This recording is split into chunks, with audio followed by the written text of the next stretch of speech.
Mensagem A Melancolia, mensagem de François de Geneve. Esta mensagem foi ditada na cidade de Bordeaux, em França.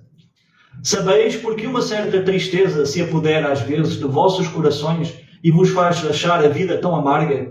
É o vosso espírito que anseia pela liberdade e felicidade e no corpo que lhe serve de prisão esgota-se em esforços inúteis para dele sair. Mas ao ver que não consegue, cai em desânimo e o corpo sofre uma influência com o enfraquecimento, o abatimento e uma espécie de indiferença que se apoderam de vós e julgai-vos infelizes. Acreditai em mim, resisti com energia a essas impressões que enfraquecem a vossa vontade. Esses desejos a uma vida melhor são próprios do espírito de todos os homens, mas não a procureis aqui na terra. Neste momento, quando Deus vos envia seus espíritos para vos instruir sobre a felicidade que vos reserva, esperai pacientemente o anjo da libertação, que deve vos ajudar a romper os laços que mantêm o vosso espírito cativo. Lembrai-vos que tendes a cumprir, durante a vossa prova na terra, uma missão, e não duvideis nunca, seja na dedicação à vossa família, seja no cumprimento dos diversos deveres que Deus vos confiou. Se no decorrer dessa prova, ao desempenhar vossa tarefa, virdes os deveres, as preocupações, os desgostos investindo contra vós, sede fortes e corajosos para os suportar. Enfrentai-os corajosamente, são de curta duração e devem vos conduzir para perto dos amigos por quem chorais, que se alegrarão com a vossa chegada entre eles e vos estenderão os braços para vos conduzir a um lugar onde os desgostos da terra não existem. Pois bem, como eu falava há pouco, todos nós, em determinadas fases da nossa vida, aqui como encarnados, temos fases, por vezes, de uma certa melancolia. Só que é exatamente esse sentimento que nós devemos combater com energia, porque ele tem um aspecto essencial, que é minar as nossas forças, ou pelo menos nos paralisar. Quando nós ficamos com esse sentimento da melancolia, há sempre um abatimento, o corpo físico sente o reflexo desse sentimento, ficamos sem energia, começamos a olhar as coisas e a não achar graça a nada, o nosso dia-a-dia passa a ser vivido como se fosse no piloto automático, como se fôssemos quase robôs, deixamos de sentir aquela satisfação de viver. E isso é uma coisa que a espiritualidade nos adverte e nos chama a atenção com certa frequência. Devemos viver com alegria. A alegria é um sentimento elevado e dá sabor às coisas. Faz com que a vida tenha um outro sabor, entre aspas, não é? Vamos utilizar esta palavra assim. Ou faz-nos ver e sentir que a vida tem outra cor. Esta palavra é mais apropriada. E assim isso traz mais realização para as nossas almas, para o nosso espírito, não é?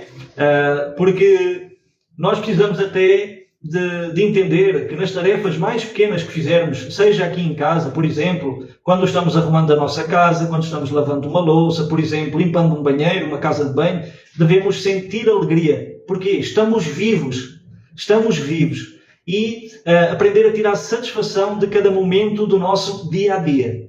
Isso é muito importante. Quando a melancolia se instala nas nossas vidas e ela se prolonga, a partir daí vem o vazio existencial, que é, nos sentimos vazios, nada faz sentido, eu não sei o que é que estou aqui a fazer, eu não sei qual é a minha missão e nada me parece fazer sentido, então eu perco a motivação de viver. Esse estado mental por vezes também conduz à depressão.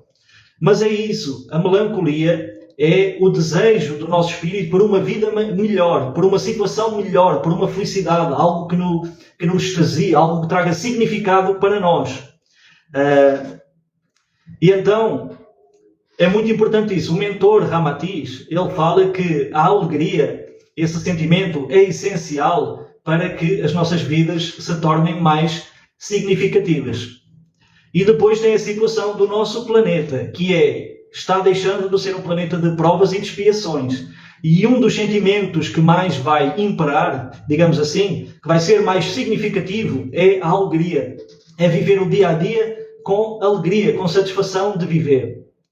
Há bocado eu falava do vazio existencial e depois perdeu-me um pouco o pensamento, que era o seguinte: o vazio existencial surge com o desconhecimento de que nós somos um espírito, de qual é a nossa missão aqui, o que estamos aqui a fazer, mas é principalmente a desconexão com Deus. Nós também precisamos entender Deus neste aspecto, muito importante, o aspecto energia. Deus, um dos aspectos é energia. Então, nos podemos conectar, podemos e devemos nos conectar, sintonizar com essa frequência divina, porque essa frequência divina nos supre, nos alimenta o nosso interior, nos traz júbilo, nos traz alegria. Então, muitas das vezes o que as pessoas precisam e não se dão conta é de se aproximar com Deus. Ninguém pode viver com completa realização, com completo abastecimento das energias superiores, se não estiver conscientemente a viver, a fazer uma vivência com Deus. É muito importante. Então não basta só conhecer sobre o Evangelho, não basta só estudar a filosofia, não basta só isso. Nós temos que aplicar no nosso dia-a-dia e nos aproximar dessa energia divina, nos conectar a essa energia divina, nos alimentar. E a alegria também é um dos aspectos de Deus. Deus tem muitos aspectos. Tudo o que existe é criação do divino. Então também, se queremos alegria em nossas vidas, é bom nos aproximar de Deus, seja através da meditação, da oração, um simples pensamento, um agradecimento durante o dia, até mesmo fazer uma tarefa qualquer em casa, no trabalho. Nada nos impede de elevarmos o nosso pensamento até ao Criador e de agradecer, sentir essa energia descer pelo nosso corpo, pelos corpos espirituais. Tudo isso é essencial. A maior causa de vazio na nossa sociedade, que traz o vazio existencial, é essa mesmo. É as pessoas viverem desconectadas de Deus. Essa é a maior causa de insatisfação, de depressão, de vazio existencial. E depois, como fala aqui o texto, como fala o François, que ele fala, procurai as felicidades, não as felicidades, entre aspas, materiais, que são ilusórias, ou seja, apenas dão prazer, é um prazer temporário, mas não traz realização para o espírito. Não traz aquela satisfação, aquela alegria, aquela coisa que nos alimenta de verdade. A palavra que eu melhor consigo transmitir é o júbilo. É o júbilo interior. Quando estamos conectados com Deus, sentimos o júbilo interior. Admiramos a vida em todos os seus aspectos. Agradecemos, somos gratos. Como eu falei há bocado da nova era, do planeta de quinta dimensão, eu falei do aspecto da alegria. Outro aspecto é também o da gratidão. Devemos ser gratos e ser alegres. Esses dois sentimentos devem estar no nosso dia-a-dia. Quando esse sentimento da melancolia vier, da tristeza, do abatimento, aquela coisa sem energia, sem vontade de fazer nada, então devemos fazer um esforço sincero para afastar esses pensamentos da nossa cabeça, da nossa mente, porque não nos ajudam em nada. E depois as pessoas fazem o seguinte: se estão vazias, elas procuram se preencher com alguma coisa, não é? Porque o vazio incomoda. Esse vazio traz tristeza, melancolia, traz um abatimento e se incomoda. E as pessoas tentam procurar algo que lhes possam muitas vezes subverter, alterar esse sentimento. Só que às vezes procuram de formas erradas. É aí que procuram certas coisas na matéria física que muitas das vezes o vazio existencial, a depressão e outras coisas pode conduzir muito facilmente as pessoas, essa insatisfação pode conduzir as pessoas para os vícios de uma forma muito, muito rápida. Que elas tentam satisfazer com o álcool, com a droga, com o sexo, com o jogo, seja o que for, procuram mil e uma atividades que lhe possam trazer essa satisfação, sem nunca entender que a real satisfação, o real júbilo, a verdadeira realização está em Deus. Isso não significa que nós não devamos sentir satisfação e também prazer pelas coisas que fazemos, mas que não tentemos preencher o nosso vazio com coisas passageiras que são aqui da matéria. Devemos desenvolver as qualidades do nosso espírito e principalmente essa conexão com Deus, porque isso é que nos vai trazer grande alegria, grande suprimento de energia, força para vencer todas as provas e todos os obstáculos. Muito importante isso, afastar de nós esse sentimento de vazio, de insatisfação interior. O segredo é sempre nos desenvolvermos, cultivar o amor por nós mesmos e fazer essa conexão com Deus. Agora, o segundo texto desta nossa aula é sobre as provas voluntárias, o verdadeiro silício. Esta mensagem foi ditada por um anjo guardião na cidade de Paris, 1863. A doutrina espírita às vezes fala anjo guardião, pode ser entendido também por um espírito protetor, às vezes falam anjo da guarda. Às vezes é um espírito que nos protege, tem essa missão junto de nós, de nos proteger. Muitas vezes não quer dizer que seja um anjo na verdadeira aceptação da palavra. Como se um anjo descesse das dimensões superiores para nos guiar. Não quer dizer que um anjo não possa receber a influência de uma entidade angélica, sim, mas que quem naturalmente nos protege, está próximo de nós, muitas vezes são espíritos que que são simpáticos a nós e que nós conhecemos já de vidas anteriores e que têm essa missão de olhar por nós, nos proteger espiritualmente de ataques que possam ocorrer e muitas vezes até de atuar sobre o nosso pensamento, sugerindo conselhos, inspirações para guiarmos melhor a nossa vida. Porque pode-se transformar numa questão orgulhosa. Eu tenho um anjo do meu lado, me protegendo, não é? Pode suscitar o nosso ego. Então é para que tenhamos um entendimento sobre essa questão. Agora vamos ao texto propriamente. Perguntais se é permitido ao homem suavizar suas próprias provas. Essa questão lembra estas outras. É permitido àquele que se afoga procurar se salvar? Aquele que tem um espinho cravado retirá-lo? Aquele que está doente chamar um médico? As provas têm por objetivo exercitar a inteligência, a paciência e a resignação. Um homem pode nascer numa posição humilde e difícil precisamente para o obrigar a procurar os meios de vencer as dificuldades. O mérito consiste em suportar sem lamentação as consequências dos males que não se podem evitar, em continuar na luta, em não se desesperar se não for bem sucedido, sem nunca, porém, agir com displicência, o que seria antes preguiça do que virtude. Esta questão conduz naturalmente a uma outra, uma vez que Jesus disse: bem-aventurados os aflitos. Há mérito em procurar aflições, agravando suas provas com sofrimentos voluntários? A isso responderei muito claramente. Sim, há um grande mérito quando os sofrimentos e as privações têm por objetivo o bem do próximo, pois isto é a caridade por meio do sacrifício. Não quando visa apenas favorecer a si mesmo, porque é egoísmo vaidoso. Aqui há uma grande distinção a se fazer. Para vós, pessoalmente, contentai-vos com as provas que Deus vos envia e não aumenteis a carga por vezes já tão pesada. Aceitai-as sem lamentação e com fé, é tudo o que Ele vos pede. Não enfraqueçais vosso corpo com privações inúteis e mortificações sem objetivo, pois tendes necessidade de todas as vossas forças para realizar a vossa missão de trabalho na terra. Torturar voluntariamente e martirizar o vosso corpo é transgredir a lei de Deus que vos dá os meios de sustentá-lo e fortificá-lo. Enfraquecê-lo sem necessidade é um verdadeiro suicídio. Usai, mas não abuseis. Esta é a lei. O abuso das melhores coisas traz a sua punição, que acarreta consequências inevitáveis. Outra coisa são os sofrimentos que alguém impõe a si próprio em favor de outrem. Se suportais o frio e a fome para reanimar e alimentar aquele que tem necessidade do alimento e do agasalho, e se vosso corpo padece em consequência disso, eis o sacrifício que é abençoado por Deus.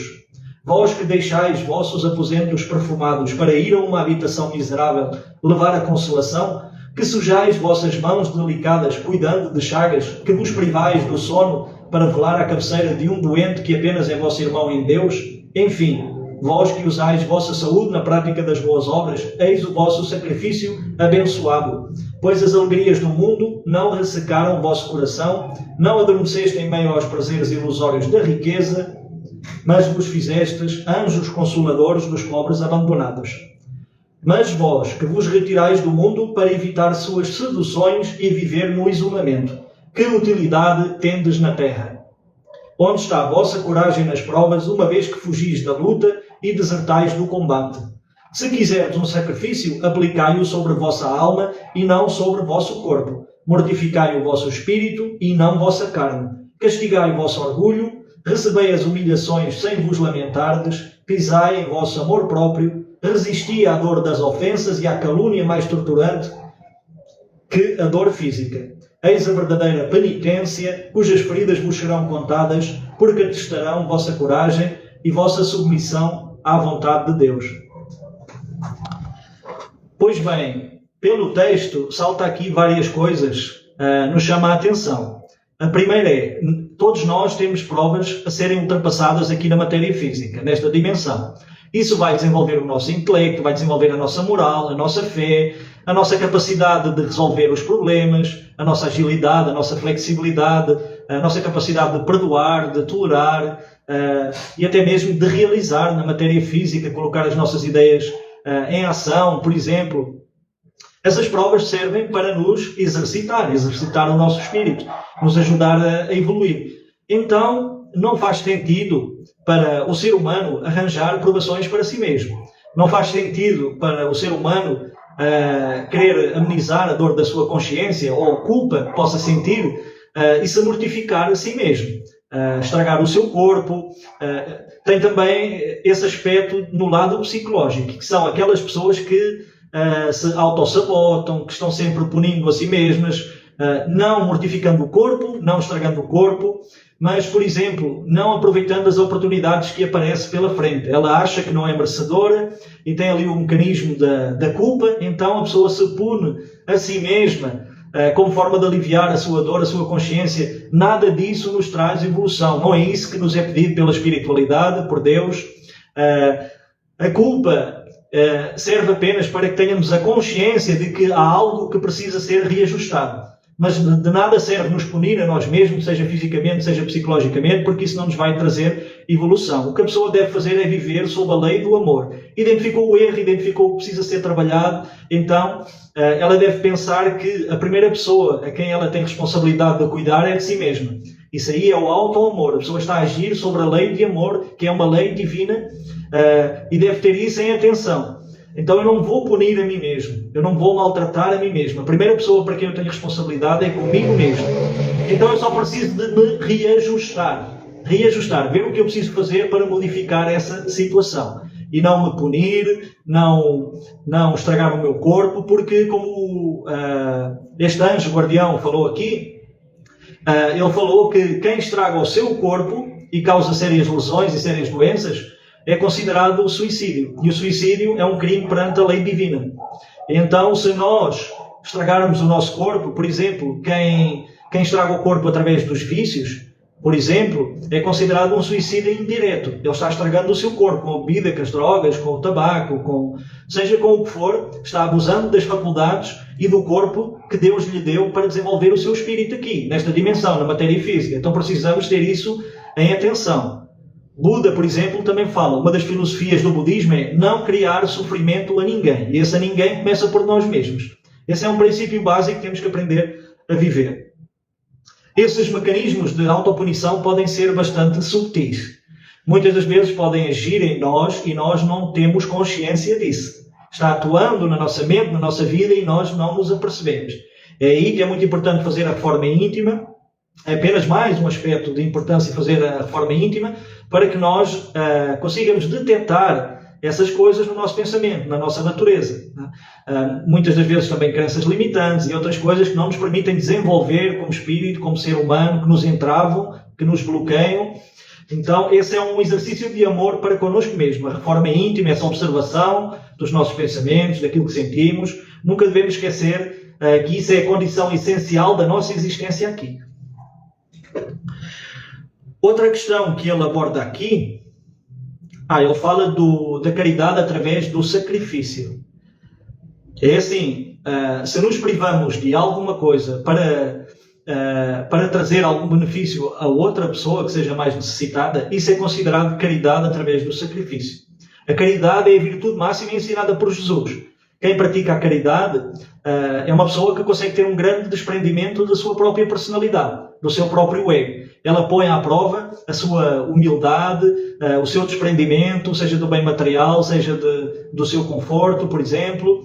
Então é uma virtude muito grande. Jesus a considerava a virtude máxima. Tanto que Jesus sempre falava caridade, humildade. Caridade, humildade. Questões que são muito importantes na nossa existência. Então é válido nesse aspecto, e só nesse aspecto, fala aqui este anjo guardião, é válido o estragar o nosso corpo para ajudar alguém ou alguma causa, porque aí estaremos a fazer a caridade através do sacrifício. Ou seja, já não é apenas maltratar o nosso corpo sem que tenha utilidade para alguém, mas não. Nós, por exemplo, eu vou dar aqui alguns exemplos. Alguém que sai à rua experimentando o frio do inverno para ajudar alguém que deixa de descansar no sofá depois de um dia de trabalho para fazer um trabalho em alguma associação, para ajudar crianças, para ir fazer algum trabalho num hospital, por exemplo.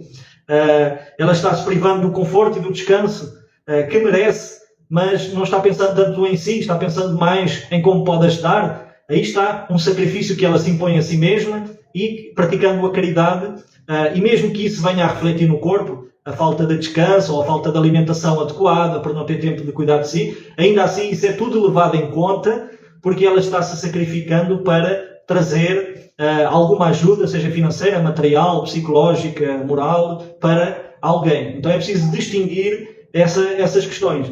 Por exemplo, alguém que se coloca em perigo para salvar outra pessoa, isso tem um mérito muito grande aos olhos de Deus, sob a lei divina. Tá? Alguém que se possa aleijar seriamente para se poder salvar alguém, isso tem muita importância aos olhos de Deus. Nesses casos, se justifica o maltrato, entre aspas, do corpo, ou o sacrifício em favor das outras pessoas. Tá? E não sem proveito próprio. A pessoa apenas se punindo a si mesma. É apenas um ato egoísta e está destruindo o seu corpo sem que haja nenhum tipo de evolução espiritual para ela. Aliás, ela está maltratando o veículo físico, que é bênção de Deus, é doação de Deus, para que o nosso espírito possa evoluir aqui. Temos que cuidar bem do nosso corpo, nos alimentar, nos limpar, cuidar do nosso cabelo, cuidar de todo o nosso corpo, porque ele é a ferramenta do nosso espírito. Não esqueçamos isso. Tem aqui uma frase que chama muita atenção, que é: o abuso das melhores coisas traz sua punição, que acarreta consequências inevitáveis. Tudo o que nós desfrutamos aqui na matéria física, seja até mesmo na espiritualidade, é doação de Deus, é bênção de Deus. Então, podemos e devemos usar as coisas sem delas abusar. Quando nós abusamos das coisas, aí vêm as consequências inevitáveis. Não é? Se semeamos, acabamos por colher. Isso é da lei de causa e efeito. E não tem como reverter isso. Então temos que pensar bem no que é que estamos a semear boas ações, semear bons pensamentos, boas palavras, para podermos colher isso. E também valorizar essa bênção que é a vida que Deus nos dá. É aí que também entra o aspecto da alegria do texto anterior. Só olhando aqui o texto para ver se tem mais algum aspecto que chama a atenção sobre o tema.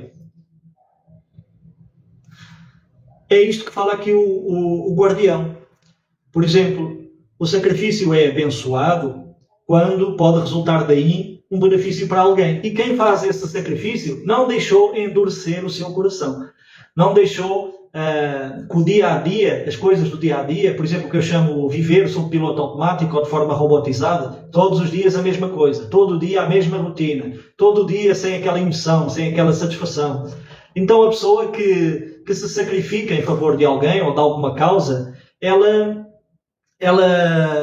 não adormece em relação aos prazeres da matéria. Ela põe à prova toda a sua bondade, as virtudes do coração, as virtudes do espírito. Ela não deixou o seu lado humano ficar frio. Isto é muito importante. Quando nós entramos nesse piloto automático, nessa vida robotizada, sempre o mesmo, sempre a mesma rotina, é muito fácil o nosso sentimento ficar mais frio. Temos de ter muito cuidado. A evolução espiritual é exatamente o contrário. É cada vez vivermos com mais sentimento. O sentimento é de máxima importância. Tá? Não podemos nos tornar robôs, viver vidas mecânicas.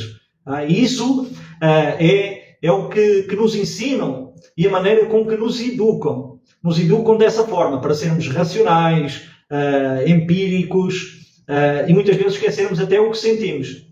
Então esse não é o caminho, isso faz parte da manipulação da Matrix. Eu já falei isso várias vezes.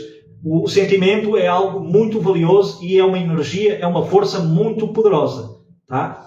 Então não devemos ter cuidado com essa frieza que pode atingir a nossa alma, o nosso espírito. É da máxima importância. E fala aqui, no final do texto, também de outro aspecto interessante. Tem algumas práticas que são chamadas espirituais, ou pelo menos que são cultivadas, são feitas por alguns segmentos religiosos. Isso acontece na Índia e outros países, em que eles mortificam o corpo, se lesionam eles mesmos como forma de limpar as manchas espirituais, as manchas que possam ter no seu espírito. Então eles acham que mortificando o corpo estão-se libertando dessas manchas ou desse pecado, digamos assim, e estragam o corpo. E isso, claro, é contrário à lei divina e à lei do amor, já sabemos, não é? Não é uma prática, não é por aí. Aqui no texto ele fala de uma coisa: mortificai, em vez do vosso corpo, mortificai o vosso orgulho, mortificai o vosso ego, o vosso egoísmo, faz as mudanças que sejam necessárias para nos tornar seres humanos melhores, a cada dia melhores. Então não é para mortificar o corpo, é para mortificar o nosso espírito, o nosso ego, modificar a nós mesmos, é isso. Então é só mudar o foco com que vemos a questão. E outra coisa, outra das práticas que também é praticada, isso acontece muito na Índia, e tem certas religiões que praticam isso, que é as pessoas querem fugir das seduções do mundo, da vida em sociedade. E então o que é que eles fazem? Vão viver de forma isolada. Vão viver para as montanhas, vão viver para o meio da natureza, e afastam-se da sociedade.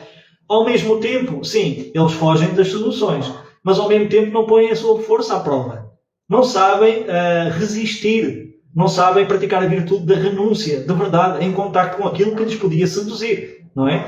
Então é assim, se eu tenho, vamos supor, se eu tenho alguma tendência para as drogas, não é fugindo para a floresta ou a montanha, digamos assim, que eu vou-me curar disso. É claro que não estar em contacto, por vezes, pode ajudar. Mas eu tenho que saber resistir. Eu tenho que criar a força dentro de mim para resistir. E quem diz as drogas, diz o tabaco, o contacto com o álcool, com o sexo, com o vício do jogo e demais coisas. Tudo aquilo que possa causar vício.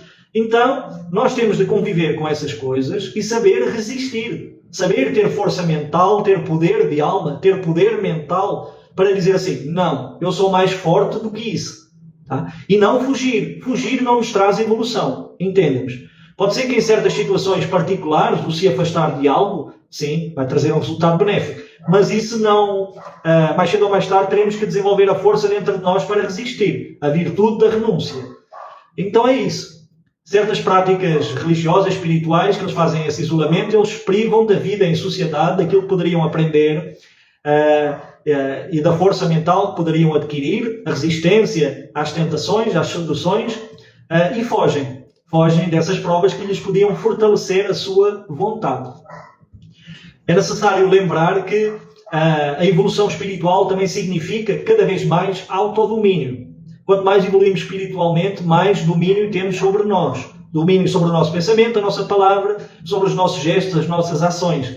Então o autodomínio é uma das condições essenciais para a nossa própria evolução. O mais importante, ou de grande importância, digamos assim, não esquecer da alegria. Não viver de forma fria, não nos transformemos em robôs, é isso que essa elite da Matrix, da vida que criaram aqui, querem que sejamos. Só trabalhar, comer, dormir e se reproduzir, como se fosse uma máquina. Não somos máquinas, somos Deus em ação. Você não pode esquecer que é Deus em ação. E quanto mais você tomar consciência disso, você vai ter cada vez mais amor por si mesmo. E se você tiver amor por si mesmo, você vai ter amor pelas outras pessoas, por toda a criação de Deus. Então é isso, não vivam de forma robotizada. Apreciem os vossos sentimentos, deem valor a eles, desenvolvam esses sentimentos, desenvolvam maior amor por vocês mesmos, por todas as pessoas, por toda a criação. Toda a criação é uma manifestação de Deus. Devemos sentir amor por Deus, e sentir amor por Deus é também admirar, agradecer e sentir alegria por poder experienciar essa bênção que Deus nos deu. Então vivamos com alegria. Não esqueçamos dessa mensagem importante. A alegria é um sentimento elevado, tem uma frequência muito elevada. Tá? A alegria por si só afasta as energias de baixa vibração. Afasta a tristeza, afasta às vezes até só o sorrir, dar uma gargalhada. Às vezes quando estamos passando por uma situação mais difícil, é normal sentir um certo abatimento, uma certa tristeza, mas ainda assim podemos experimentar o poder da alegria, o poder da gargalhada, o poder de rir, de sorrir, e vamos ver, nem que seja ali por uns segundos, já altera aquele peso, aquela coisa que estamos vivendo ali no momento. Então é isso, não esqueçamos de exercitar a alegria, de fazer as tarefas do dia a dia, mesmo aquelas repetitivas que tem em todos os dias, façamos com alegria, com muita gratidão, com amor, e aí estaremos nos livrando da frieza. E isso mata os sentimentos e mata o nosso espírito. É a frieza. Lembram-se que Deus é amor, Deus é alegria. A criação é alegria. Então não esqueçam isso, porque isso vai enriquecer as vossas vidas, as nossas vidas, e é um elemento muito importante. E por hoje é tudo, não temos perguntas. Mais uma vez eu vos agradeço imenso pela vossa presença aqui. Tenham uma ótima semana, fiquem com Deus e não esqueçam, sejam alegres. Tchau, até à próxima.